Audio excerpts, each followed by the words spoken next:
नमस्कार. जनतेचा आसूड या यूट्यूब चॅनलमध्ये आपल्या सर्वांचं स्वागत आहे. आपण सध्या आहोत राजू पठाण डीपी या ठिकाणी आणि या ठिकाणी आज आदरणीय आमदार आदरणीय उत्तमराव जानकर साहेब यांच्या आमदार फंडातून इथं पाठीमागं आपल्याला डीपी बसलेला दिसत आहे आणि राजू पठाण डीपी या ठिकाणावरचे जे शेतकरी आहेत ते सर्व शेतकरी आताच डीपी बसवून सगळेजण इथं उभा आहेत. तर त्यांच्या नेमक्या प्रतिक्रिया काय हे आपण पहिल्यांदा जाणून घेऊयात.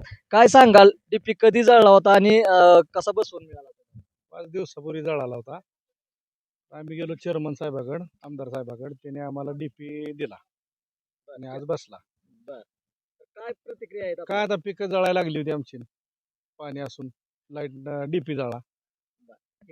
तर आपण सगळेजणच जाणत आहोत की सध्या उष्णता कशा प्रकारात आहे आणि किती प्रमाणात आहे. या सगळ्या उष्णतेच्या याच्यामध्ये सगळ्या डीपींवरती लोड येत आहे हे सगळ्यांनाच माहिती आहे.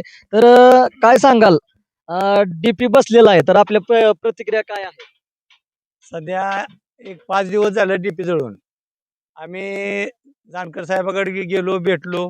जानकर साहेबांनी आम्हाला डीपीची शब्द दिला त्याप्रमाणे त्यांनी डीपी बी दिला.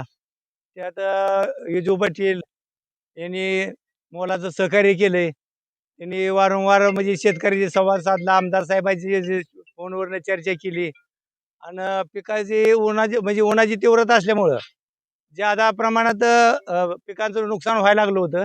पण लवकरात लवकर डीपी देऊन चेअरमन साहेबांनी लोकांवर चांगल्या पद्धतीचं सहकार्य केलं. त्याबद्दल चेअरमनचं अभिनंदन, विजू पाटलाचं बी अभिनंदन. आपल्या सोबत आहेत आदरणीय दिलीप सरतापे साहेब.